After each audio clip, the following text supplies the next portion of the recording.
Om Swastiastu. Halo sahabat religi, kembali lagi bersama kami di Surya Podcast, Suluhan Rohani dan Layanan. Melaju maju, umat rukun Indonesia maju. Bersama saya G. Alin dari Kantor Kementerian Agama Kabupaten Gianyar. Pada kesempatan yang berbahagia ini, di Surya Podcast telah kedatangan tamu yang pastinya sangat istimewa sekali.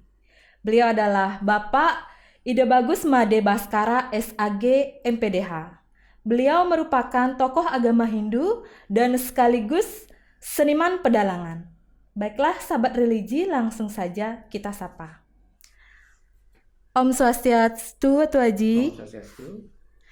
Punapi gatra niki. Nggih, yang becik. Nggih, suksema karena sudah menyempatkan waktunya hadir di Surya Podcast pada kali ini. Nggih. Semoga kita dalam keadaan sehat nggih dalam situasi pandemi COVID-19 dan pastinya kita selalu taat akan protokol kesehatan. Atu Haji, berbicara tentang seni pedalangan, Atu Haji sebagai figur seniman pedalangan, yakni Atu Haji sudah pastinya lumrah sekali memainkan berbagai karakter. Kalau pandangan tiang tentang seni pewayangan niki sebenarnya mewakili berbagai seni yang ada di sana nggih Tuh Haji nggih. Seperti seni kriya, seni rupa, seni suara, bahkan ada seni tari. Mungkin Atu Haji bisa menjelaskan kepada sahabat religi dimanapun berada tentang hal tersebut. Nah pike wenten pikobet Tuh Haji sebagai seniman pedalangan. Durus Atu Haji. Ya, terima kasih atas waktunya. Jadi kalau dibilang seniman sih sebenarnya nike bahasa yang belum pantas untuk yang pribadi gitu. Karena kalau dari latar belakang pendidikan seni, latar akademis tiang bukan dari seni perdalangan gitu.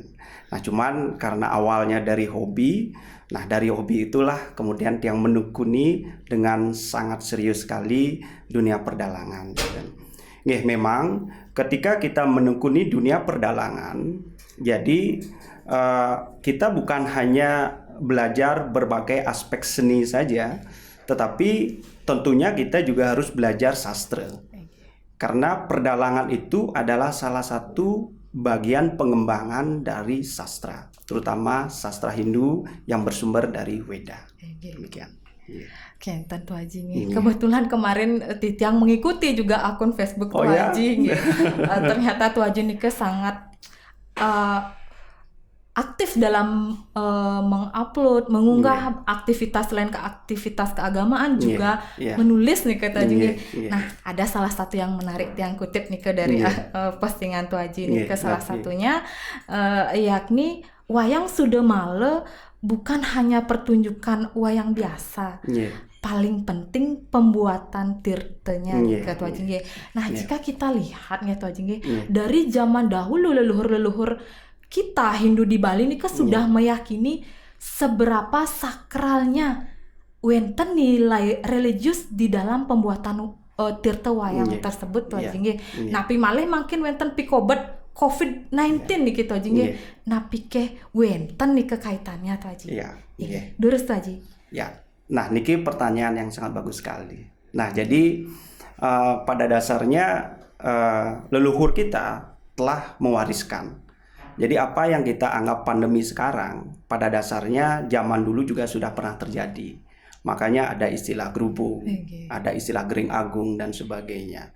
Cuman mungkin zaman dulu media tidak seperti sekarang, jadi pemberitaannya sangat terbatas seperti itu.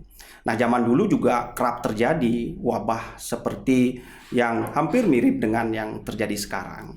Nah cuman zaman dulu mungkin penanganannya tidak seperti sekarang, karena zaman dulu tentunya alat-alat medis tidak seperti sekarang. Nah pada saat itu leluhur kita sudah tentu mengembangkan berbagai metode, baik dalam bentuk obat-obatan tradisional berupa jamu, berupa loloh, boreh dan sebagainya untuk menyembuhkan orang-orang yang terpapar virus, terpapar wabah zaman dulu, Kenten. Nah, itu secara skala, secara fisiknya. Nah, secara ini skala, leluhur kita juga telah mengembangkan berbagai metode, berbagai media untuk mencegah mengatasi berbagai pengaruh wabah penyakit. Salah satunya adalah dengan melibatkan hal-hal yang bersifat gaib, bersifat mistis. Salah satunya pengelukatan gitu. Nah, makanya di tradisi pengelukatan nika ada pengelukatan yang difungsikan memang untuk membersihkan pengaruh-pengaruh buruk atau mencegah supaya tidak terjadi manusia nika tidak terjangkit wabah demikian. Oke, berarti sampun wenten rika sudah ada, sudah tertulis lengkap pewayangan sekali. Nika nggih, Ya. Lagi sedikit tuh aja nih nggih. Makin kan zaman sudah berubah ke digitalisasi, globalisasi, ilmu pengetahuan teknologi yang begitu pesat nih gitu aja nggih. Samian makin ampun nuning media sosial.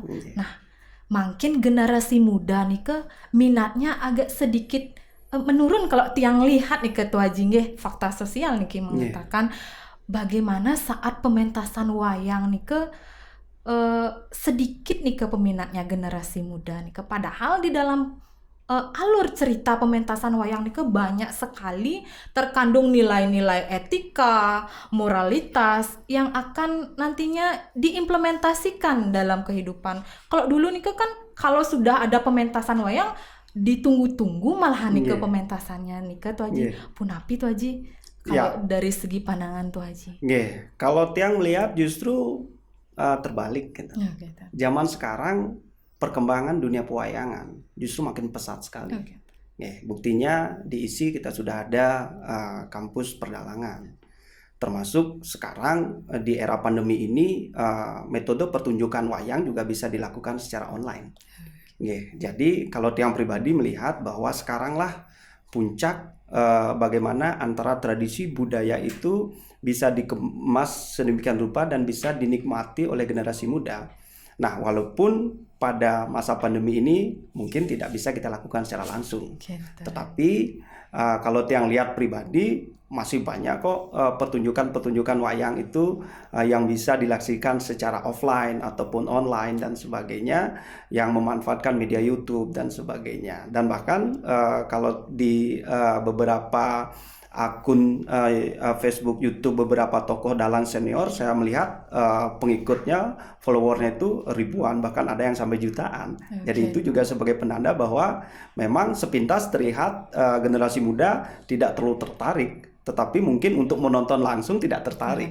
Tetapi ketika dikemas dengan media yang seperti sekarang, baik beberapa video yang dipotong sedemikian rupa, yang dimix sedemikian rupa, sehingga lebih singkat, tidak terlalu durasinya terlalu lama. Kadang-kadang generasi muda itu kan mungkin dia tidak punya waktu untuk menonton wayang dengan durasi yang panjang. Mungkin mereka melihat video potongan-potongan yang dianggap penting saja dan sebagainya. Kalau tiang sih melihat justru generasi muda sekarang sudah mulai bisa menikmati pertunjukan wayang dengan cara yang modern seperti sekarang ini. Mungkin hanya caranya saja yang berbeda, tetapi minat untuk menonton pementasan wayang nih ke tetap nih ke nggih acek nggih tu aja nggih. Malih kidik nih kitu aja nggih. COVID-19 niki kan berpengaruh kepada seluruh lapisan masyarakat nih gitu aja nggih. Napi keh wenten di dalam cerita pewayangan yang atu aji sampun pentaskan nih ke mengandung nilai-nilai kerukunan, moralitas, saling menghargai, moderasi beragama kenten tuh aji. Napi keh wenten. Ya, nah jadi ketika kita menggali sastra apapun itu, baik dalam bidang seni dan sebagainya, memang kita harus bukan hanya berpatokan pada kecaping sastra atau pada teks saja, tetapi kita juga sepatutnya menggali lebih dalam. Nah, ke arah yang disebut daging sastra atau nilai kontekstualnya, nilai apa yang terkandung di dalam sastra itu, termasuk di dunia pewayangan. Nah, di dunia pewayangan sendiri adalah dunia yang sangat luas sekali. Jadi di sana terkandung berbagai nasihat, berbagai tuntunan-tuntunan kehidupan. Makanya tetua kita pernah mengatakan bahwa di dalam pewayangan itu ada istilah carite mau tatur Jadi di dalam cerita itu ada tatwa, ada filsafat kehidupan. Selanjutnya ada yang disebut carita mawa upakara. Jadi di dalam cerita-cerita pawayangan itu terdapat berbagai tuntunan upakara, tuntunan yadnya dan sebagainya. Termasuk di dalam dunia pewayangan itu ada istilah carita mawa sila. Atau di dalam cerita-cerita pewayangan itu ada etika kehidupan bermasyarakat. Tentunya sangat luas sekali ketika kita mau menggali. Nah misalnya saya jelaskan sedikit. Di dunia pewayangan, di dalam teks Dharma Pewayangan, tokoh Panca Pandawa itu bukan hanya sebagai tokoh simbol Dharma saja, tetapi ketika kita gali lebih dalam, masing-masing dari kelima tokoh itu sebenarnya adalah sebagai simbol individu, termasuk simbol diri kita. Nah, termasuk bagaimana kita menghadapi pandemi ini. Misalnya, putra tertua dari Pandu itu Yudhistira. Nah, beliau itu adalah simbol kebijaksanaan. Jadi ketika pandemi ini hadir, kita harus bijaksana menyikapi. Kita harus bisa mengikuti aturan pemerintah dan sebagainya. Jadi kita harus benar-benar bijak. Kita hadapi ini dengan bijak. Nika adalah putra pertama dari Pandu. Yang kedua, itu putranya adalah Bimasena. Bima itu adalah simbol keteguhan, kekuatan. Ya, jadi ketika kita sudah bisa menerima pandemi ini secara bijak, hal kedua yang sangat penting kita utamakan adalah bagaimana kita membuat sistem imun tubuh kita, kekebalan tubuh kita baik. Maka dari itu Bima ini disimbolkan dengan sosok yang kuat makan dan sebagainya, karena Nike adalah simbol kebutuhan primer berupa makanan. Gitu. Nah yang ketiga adalah Arjuna. Arjuna ini adalah simbol fokus. Nah, ketika kita sudah dengan bijak menerima berbagai situasi ini, tidak perlu menyalahkan orang lain, tidak perlu menyalahkan pemerintah bahkan begitu. Ketika secara kebutuhan primer, kebutuhan makan kita sudah siap, saatnya kita fokus. Kalau kita mungkin punya usaha, pekerjaan apapun, kita fokuskan di sana.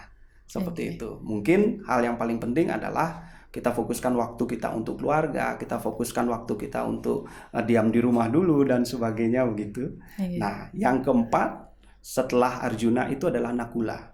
Nakula ini berkaitan dengan investasi, berkaitan dengan sesuatu yang berhubungan dengan perhiasan dan sebagainya. Jadi ini adalah simbol simpanan. Ketika kita sudah menerima pandemi ini dengan bijak, ketika kita sudah fokus pada ketahanan fisik kita, imunitas kita, dan kita lebih bisa memfokuskan apa yang kita prioritaskan. Nah, setidaknya kita harus punya tabungan sedikit. Nah, ini penting sekali karena kita tidak tahu dalam situasi sulit ini mungkin harus ada yang sakit dan sebagainya. Jadi, hentikan dulu belanja-belanja yang tidak penting, begitu istilah sederhananya. Nah, yang kelima yang juga paling penting itu adalah Sahadewa. Sahadewa ini adalah simbol ruwatan. Nah, itu yang dia sebutkan tadi, bahwa di dunia pewayangan antara kekebalan tubuh menghadapi pandemi, kepentingan makanan dan sebagainya, itu juga nanti penting. Yang tidak kalah penting itu adalah melakukan ritus-ritus yang bersifat niskala juga.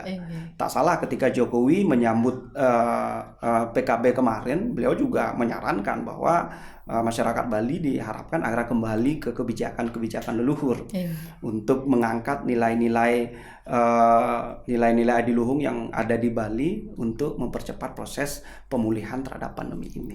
Demikian.